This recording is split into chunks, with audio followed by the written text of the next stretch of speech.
রুক রুক বলছে ও খাবে নিয়ে জল।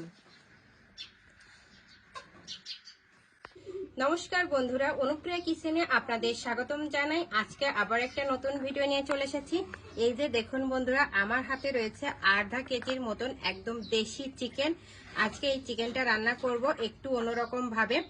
বিয়ের মৌসুম কিন্তু চলে গেছে, এখন চৈত্র মাস পড়ে গেছে। বাঙালিদের চৈত্র মাসে বিয়ে হয় না, কিন্তু যে বিয়ে বাড়ির যে চিকেনের যে রেসিপিটা থাকে সেটা কিন্তু খেতে কিন্তু খুবই ভালো লাগে। আমি ঠিক সেইভাবে বিয়ে বাড়ির স্টাইলে আজকে এই চিকেনটা রান্না করব, কিন্তু একটু অন্যরকম ভাবে। আর কিছু উপকরণ এর সঙ্গে অ্যাড করব, ঘরোয়া ভাবেই বানাবো আজকে। আজকের ভিডিওটা কিন্তু খুবই ভালো হতে চলেছে, শেষ পর্যন্ত দেখার অনুরোধ রইল। তো প্রথমে আমি চুলোটা ধরিয়ে নেব। জন্য প্রথমে চুলোর উপর একটা কড়াই বসিয়ে দিলাম। এবার চুলোটা ধরিয়ে নেব। ভালোভাবে ধরে গেছে, কড়াইটাও গরম হয়ে গেছে। কড়াইয়ের ভেতর খানিকটা পরিমাণ তেল দিয়ে দেব। তেলটা গরম হয়ে গেছে, অল্প একটু পরিমাণ হলুদ গুঁড়ো দিয়ে দেবো। এ থেকে গোল গোল করে কেটে রাখা আলুগুলো দিয়ে দেবো।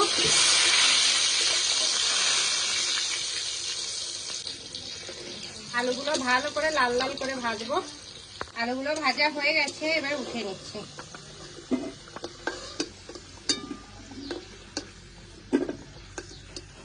এবার চিকেন গুলো দিয়ে দেবো।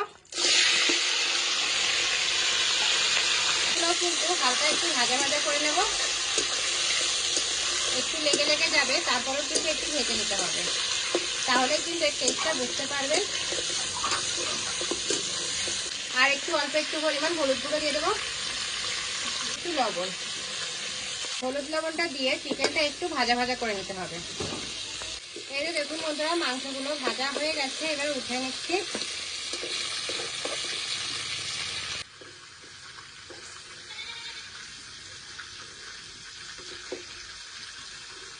মাংস ভাজা ওই একই তেলে 4টে শুকনো লঙ্কা আর কিছুটা পরিমাণ জিরে ফোড়নে দিয়ে দেবো। এখানে কিন্তু বিয়ে বাড়ির মতন গ্রেভি আনার জন্য সবটাই কিন্তু বাটা মশলা ইউজ করবেন। এখানে আমি পেঁয়াজ বাটা দিয়ে দিচ্ছি।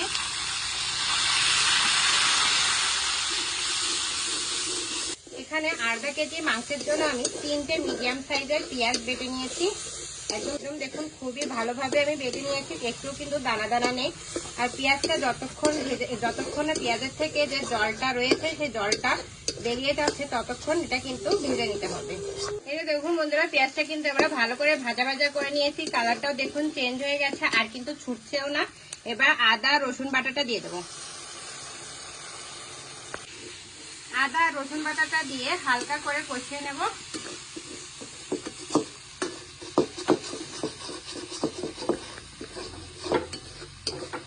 করে কষানো হয়ে গেলে গুঁড়ো মশলাগুলো দিয়ে দেবো। প্রথমে শুকনো লাল লঙ্কার গুঁড়ো পরিমাণ মতন, যেরকম ঝালটা পছন্দ করে, স্বাদ মতো লবণ, একটু পরিমাণ ধনিয়া পাউডার, অল্প একটু পরিমাণ হলুদ গুঁড়ো।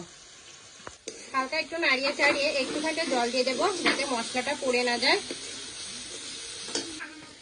আদা রসুনের যে বাটি ধোয়া জলটা দিয়ে দিচ্ছি।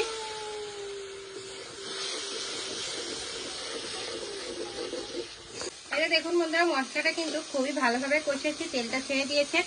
এই পর্যায়ে গোটা রসুন, এখানে 6টা গোটা রসুন নিয়ে নিয়েছি, রসুনটা দিয়ে দেবো।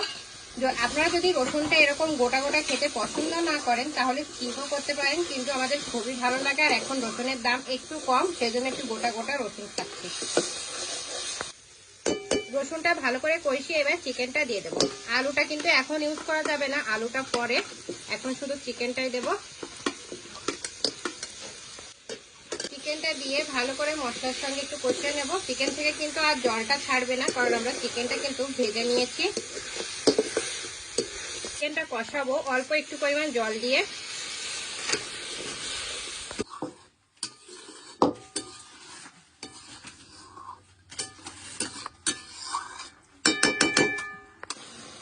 এই যে দেখুন বন্ধুরা, মাংসটা কিন্তু খুবই ভালোভাবে আমি কষিয়ে নিয়েছি। দেখুন তেলটা কিন্তু ওপর থেকে ছেড়ে দিয়েছে, আর কালারটাও কিন্তু খুবই ভালো এসে গেছে। এইবার এরকম পর্যায়ে আমি আগে থেকে ভেজে রাখা আলুটা দিয়ে দেবো।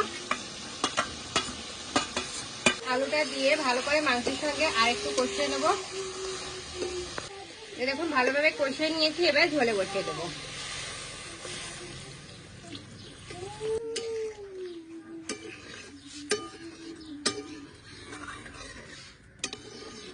এবার এইভাবেই রান্না হতে থাক যতক্ষণ না মাংসটা সেদ্ধ হচ্ছে। এই যে দেখুন বন্ধুরা, রান্নাটা হয়ে গেছে, কত সুন্দর হয়েছে দেখুন বন্ধুরা কালারটা। রান্নাটা এখন কমপ্লিট হয়ে গেছে, এখন নামিয়ে নেব। তার আগে কিছুটা পরিমাণ উপর থেকে ধনেপাতা কুচি, অল্প একটু পরিমাণ গরম মশলার গুঁড়ি ভালো করে একবার মিশিয়ে নামিয়ে নেব।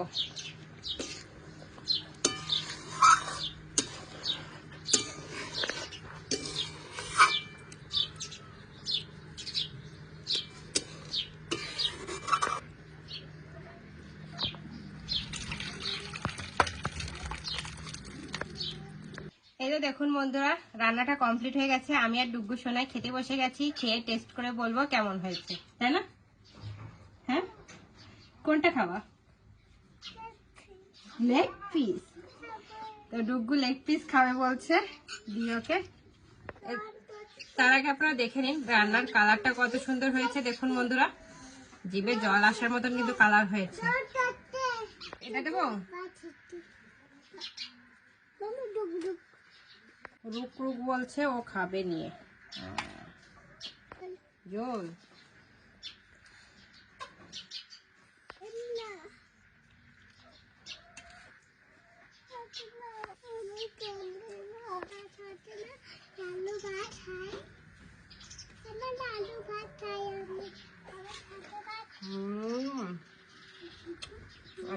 মাংসটা দেখুন, এটা কিন্তু একদম দেশি চিকেন। ভালো করে না রান্না করলে কিন্তু এইভাবে সফট হবে না, মাংসটা একটু টাইম লাগবে, খুবই টেস্টি লাগবে খেতে। দেশি মুরগি রান্নার টেস্টটাই আলাদা।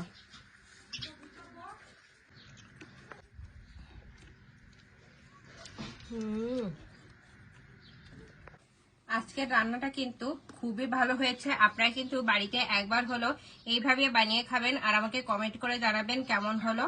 তাহলে আজকে এ পর্যন্তই। আমার এই রেসিপিটা যদি আপনাদের ভালো লাগে তাহলে অবশ্যই লাইক কমেন্ট শেয়ার করবেন। আমার চ্যানেলে যদি আপনারা নতুন হয়ে থাকেন তাহলে সাবস্ক্রাইবও করে দেবেন। আর হ্যাঁ, অবশ্যই পাশে থাকা বেল আইকনও প্রেস করবেন, তাহলে এরকম নিত্য নতুন ভিডিও সর্বপ্রথম আপনার কাছে যাবে। আর বাড়িতে একবার হলো এইভাবে এইরকম স্টাইলে চিকেন রান্না করে খাবেন আর আমাকে কমেন্ট করে জানাবেন কেমন হলো। তাহলে আজকে এ পর্যন্তই, নমস্কার।